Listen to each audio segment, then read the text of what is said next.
Hey there! First off, I want to apologize. I'm so sorry that I have not posted more and I have all this research printed out. It's staring at me on my desk and I have not gone through it to talk about standardized testing and it's still on my list of things to do.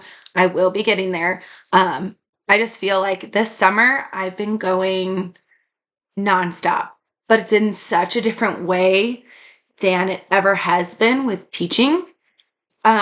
We've gone and we've visited people. We've gone and we've spent time with family. I've been focusing on making sure that I'm finding joyful movement that is centered in recovery, going to therapy, slowing down. But like we're also staying busy because in that slowing down, we're taking up more time and we're taking up more space. And that's what I want. That's what I was looking for. So even though it's not the hustle and bustle of a school year, it's still just it's still busy, but in a very, very different way where I can just breathe better. So, I apologize. I know there's so much that I want to share with you. I've also been putting a lot of effort into my affiliate marketing business. The reason I'm doing that is because the knowledge I'm gaining from learning how to be an online digital marketer is going to help me in my business, which in my teaching business, which is not your ordinary teacher.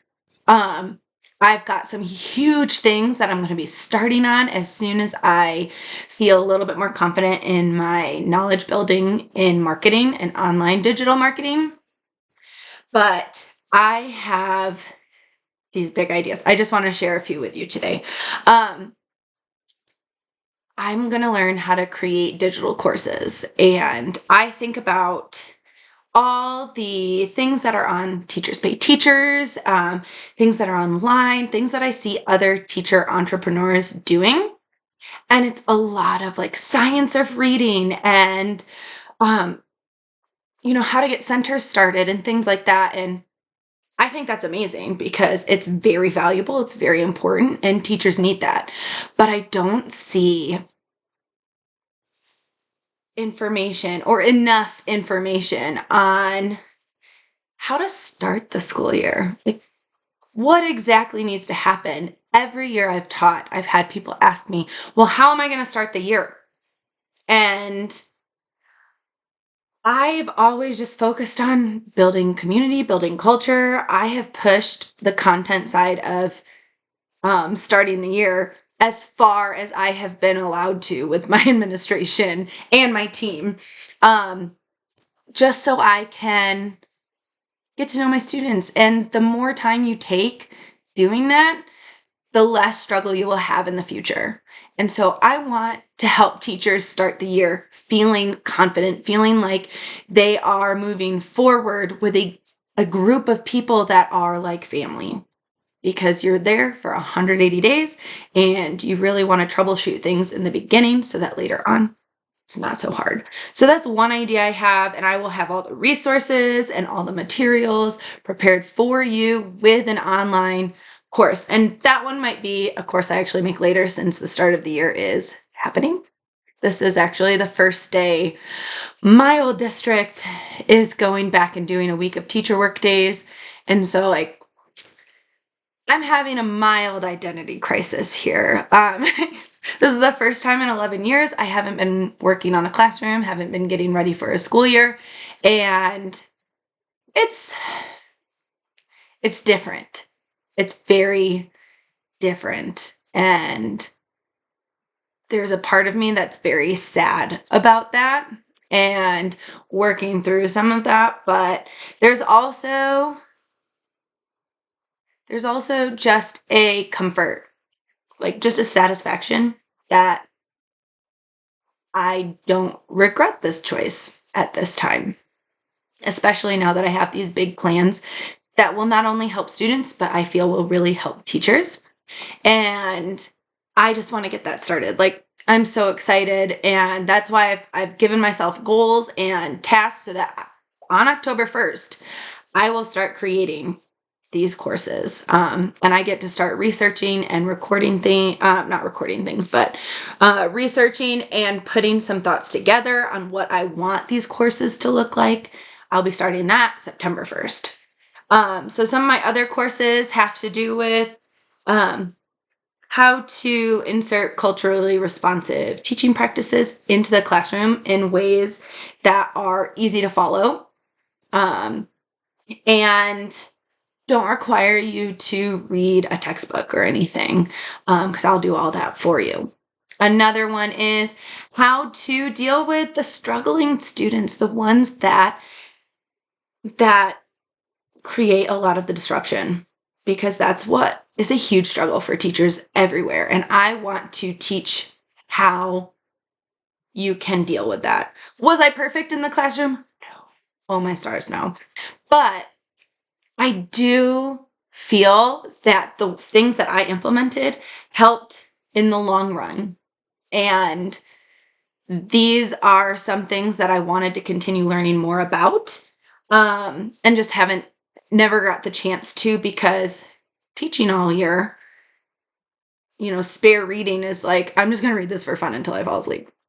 Um, so how to talk to students, how to repair relationships.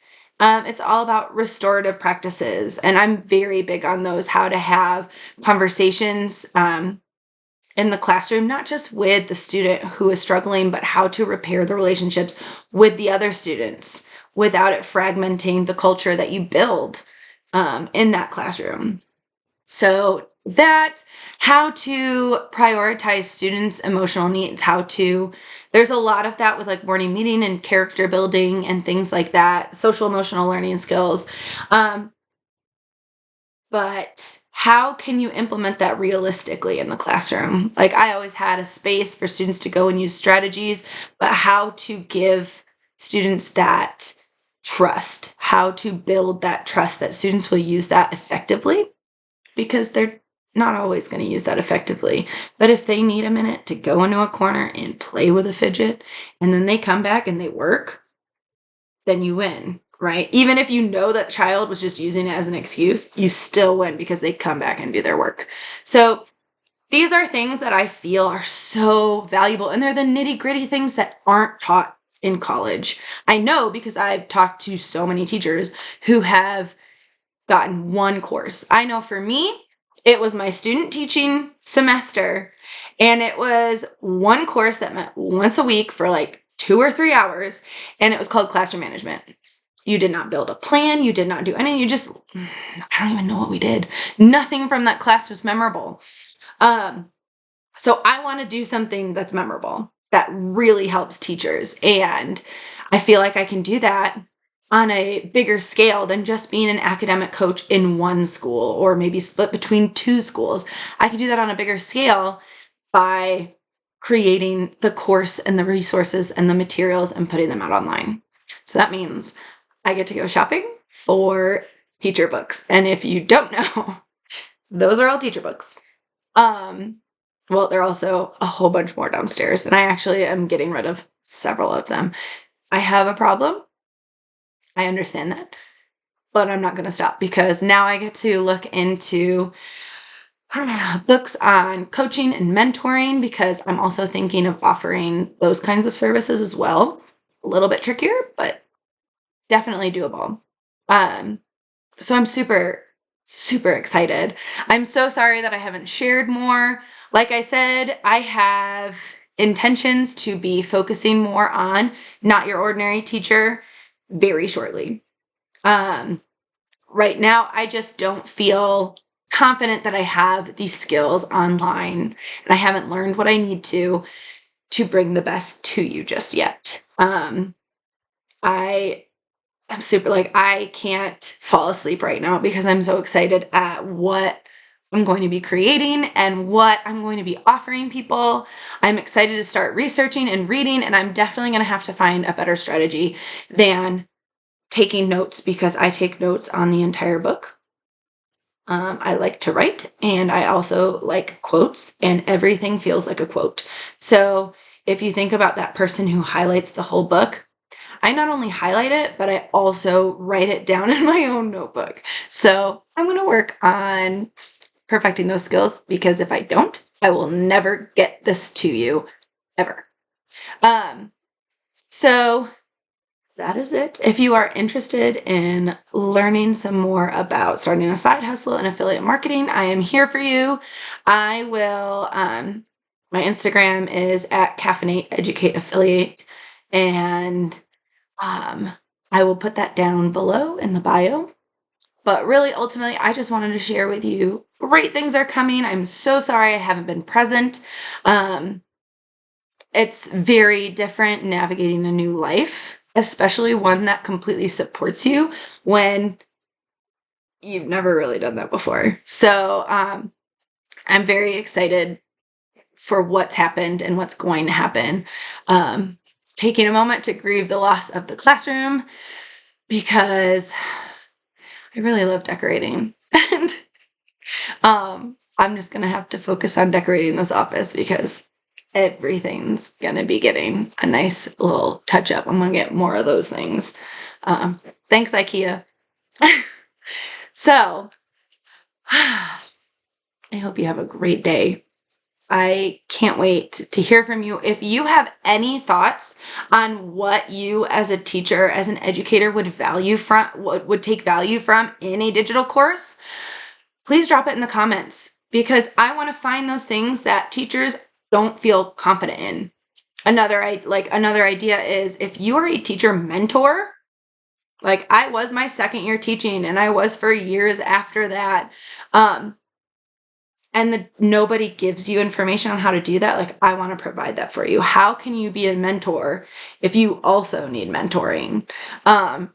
So these are all things that I want to help you with. If you have any ideas, please drop those in the comments. I will take a lot of value, but now I've got to go shopping for some books. Have a great day.